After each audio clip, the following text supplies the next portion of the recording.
I want to continue some stories about the snakes, because as I said, it's important to understand people's beliefs in these sorts of things, and it's important to understand many people.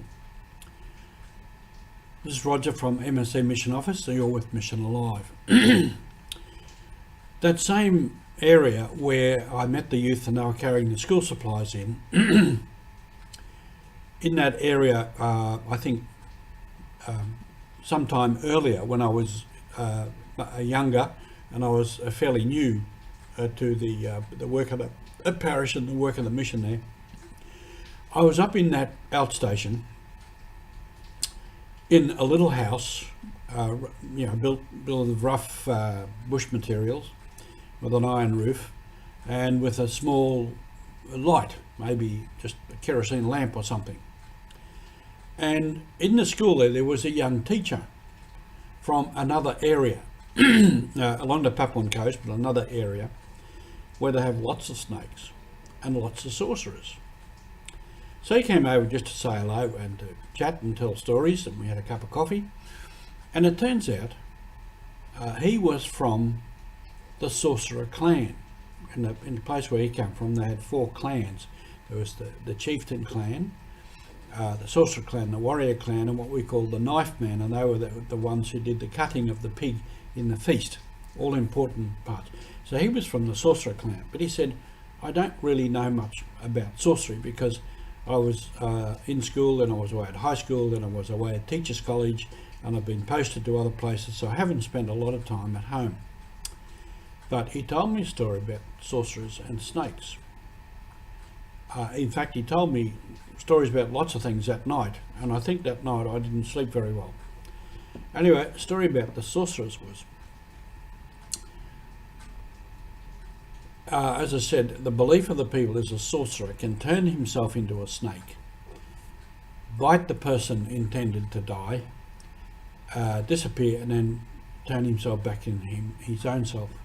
But this young teacher told me a story that what the sorcerer actually does is he goes into the bush and he catches a black snake, which he puts into a bamboo, puts it into the bamboo, and with the bamboo he gets something of the person that he wants to kill, either some clothing or some of his waste or something from that person, and he puts it in there with the snake and closes it up. And then over the fire he puts the bamboo over the fire and turns it around until the snake gets good and hot and very cranky, very angry snake, and the snake associates its pain with the smell of that person from the object that was put in there with him, with the snake. And then the sorcerer goes and releases the snake close to where that person may be working in the garden.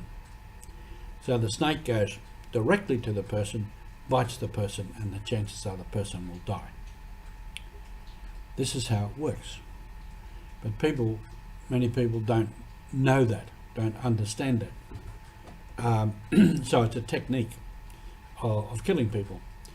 But it's the belief, and the belief is strong. And some of that belief in magic and sorcery and the sorcerer can be different levels. And I might talk about that more too.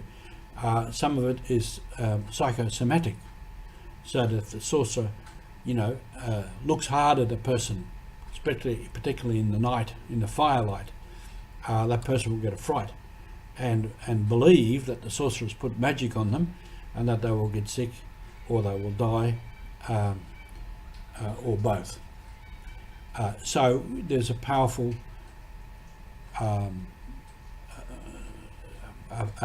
action going on with the sorcerer. And with the snake, there's a technique there, but not known, and people will never know when something is going to happen.